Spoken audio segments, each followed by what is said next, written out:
शिवसेना पक्ष आणि चिन्हाच्या प्रकरणात गुरुवारी 20 ऑगस्टला पुन्हा एकदा सुनावणी झाली आहे. ठाकरेंची बाजू लढवणारे ज्येष्ठ वकील कपिल सिब्बल यांचा युक्तिवाद बुधवारी पूर्ण झाला होता. त्यानंतर आता ठाकरेंचेच वकील असणारे देवदत्त कामत हे आता युक्तिवाद करताना आहेत.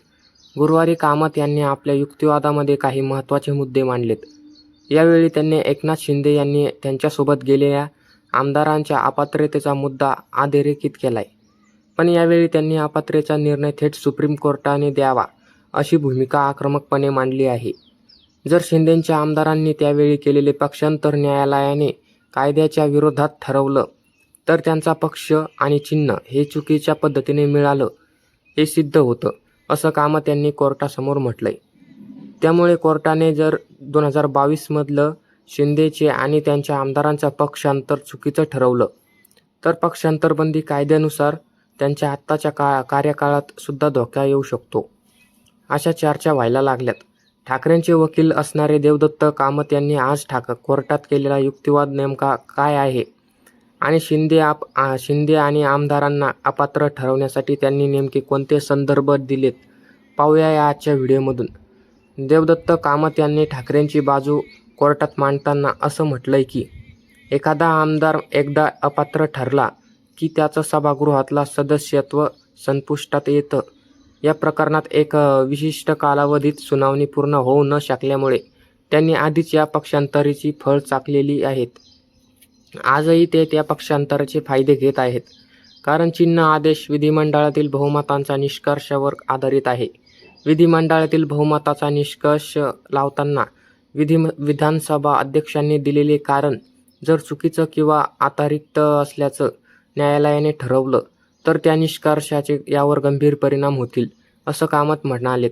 थोडक्यात आमदारांनी चुकीच्या पद्धतीने पक्षांतराची फळं चाखली आहेत. त्यामुळे जर त्यांना कोर्टात अपात्र ठरवलं तर विधिमंडळातील बहुमताचा निष्कर्ष बाजूला होईल आणि त्या आधारे त्यांना मिळालेला पक्ष आणि चिन्हसुद्धा बेकायदेशीर ठरेल, असा कामत यांचा युक्तिवाद आहे.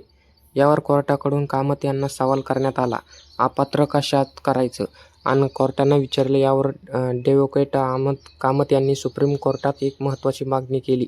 ज्या दिवशी पक्षांतर झालं त्या मूळ तारखेपासूनच संबंधित सदस्यांचं सदस्यत्व संपुष्टात आणल्याची कायदेशीर घोषणा कोर्टाने करावी, एवढीच माझी मागणी आहे. आता कदाचित त्यांचे परिणाम पूर्ववत अंमलात आणण्याचं शक्य नसेल तरीही ते ज्या तारखेला अपात्र ठरले होते त्या कायदेशीर घोषणा सुप्रीम कोर्ट नक्कीच करू शकतं. याबाबत सुप्रीम कोर्ट आणि हायकोर्टाच्या अनेक निकालांचे दाखले उपलब्ध आहेत, असं देवदत्त कामत यांनी सांगितलंय. कामत यांच्या एका मागणीनंतर कोर्टाच्या खंडपीठाकडनं एक कायदेशीर मुद्दा उपस्थित केला गेला. सुप्रीम कोर्टाला या प्रकरणातील तथ्य तपासून कायद्याची तत्त्व लागू करावी लागतील, पण त्याआधी विधानसभा अध्यक्ष किंवा संबंधित पक्षाला म्हणजे शिंदे गटाला आपली बाजू मांडण्याची संधी दिलं जाणं आवश्यक आहे, असं खंडपीठाकडनं सांगण्यात आलं. यावर उत्तर देताना या खटल्यातील सर्व पक्ष आज न्यायालयासमोर उपस्थित आहेत आणि त्याचे वकील त्याचं प्रतिनिधित्व करतंय. अपात्रतेच्या कारवाई विरोधात त्यांना बचावासाठी जे काही सांगायचं आहे ते थेट कोर्ट ऐकून घेऊ शकतं आणि त्यानंतर योग्य ते आदेश पारित करू शकतं, असं कामत यांनी म्हटलंय.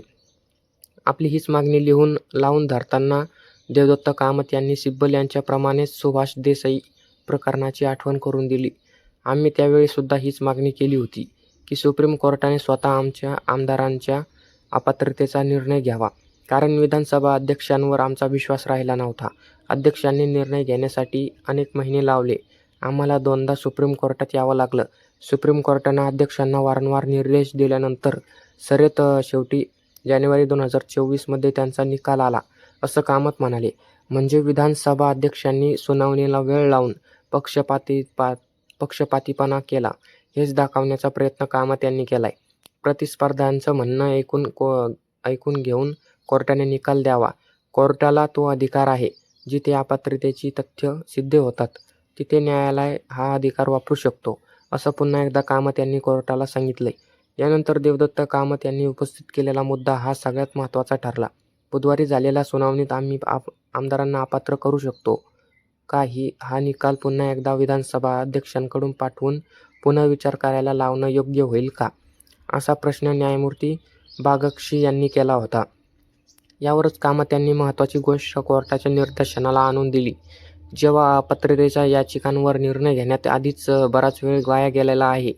विधानसभा अध्यक्षांनी पुरावे तपासण्याचे निष्कर्ष चुकीच्या पद्धतीने लावले आहेत आणि आता या विधानसभाचा कार्यकाळसुद्धा मर्यादित आहेत.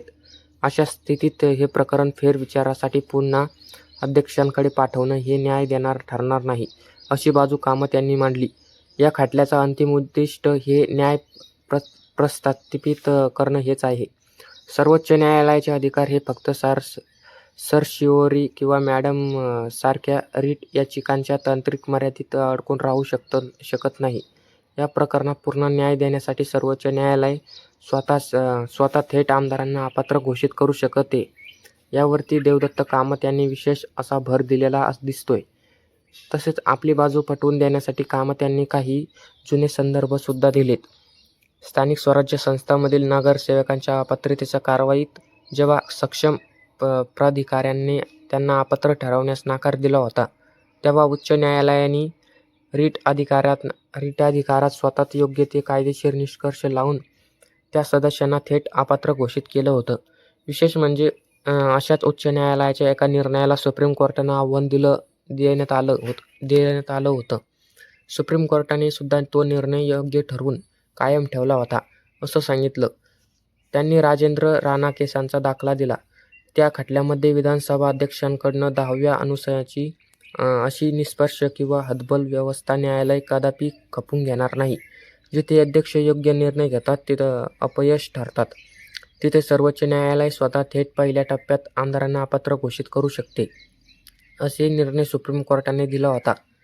याच खटल्यातील परिस्थिती समजून घेताना कामत म्हणाले की त्या खटल्यातही पक्षांतराचा आरोप असल्याचे आमदारांनी मंत्रिपद मिळवली होती. जर ते बंडखोरीच्या मूळ तारखेपासूनच अपात्र ठरत असतील तर त्यांनी लोकशाही मूल्याची पायमल्ली करून अनधिकृतपणे ती पद भूषवली होती. शिवाय त्यावेळीसुद्धा विधानसभेचा कार्यकाळ संपत आला होता.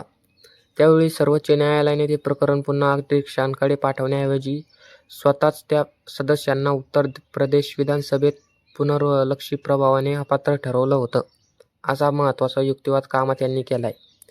या सगळ्यावर आपल्या मागण्या काय आहेत हे कामत यांनी कोर्टाला पटवून दिलंय. आम्ही सुप्रीम कोर्टाकडे नेमकं काय मागत आहोत? कथित बंडखोरी आणि पक्षांतराचा फळ म्हणून आज ते जे पक्ष आणि चिन्हाचा लाभ घेत आहेत, ते चिन्ह केवळ त्यांच्या तथाकथित विधिमंडळ बहुमतांवर आधारलेलं नाही. आम्ही न्यायालयाला विनंती करत आहोत की आमदारांनी पक्षांतर केले होते की नाही याचा अंतिम फैसला सुप्रीम कोर्टानेच करावा. जर कोर्टाने ठरवलं की त्यांनी पक्षांतर केले होते, तर ज्या प्रमुख आधारांवर केंद्रीय निवडणूक आयोगाने त्यांना पक्ष आणि चिन्ह दिलं होतं, त्या मूळ आधारावरच पूर्णपणे नष्ट होईल, असा युक्तिवाद देवदत्त कामत यांनी केलाय. या युक्तिवादानंतर देवदत्त कामत यांनी आपल्या आमदारांना अपात्रतेच्या कायदेशीर मुद्द्यावरच युक्तिवाद आज पूर्ण केलाय.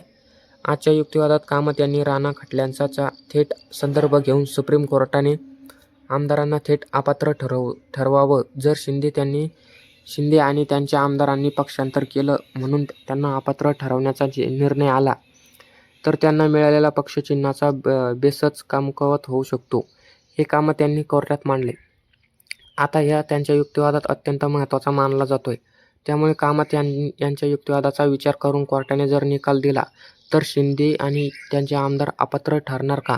तुम्हाला याबद्दल काय वाटतं कमेंट करून नक्की सांगा. आणि असेच माहितीपूर्ण व्हिडिओ बघण्यासाठी आपल्या महाराष्ट्राची बातमी या यूट्यूब चॅनलला सबस्क्राईब नक्की करा. धन्यवाद.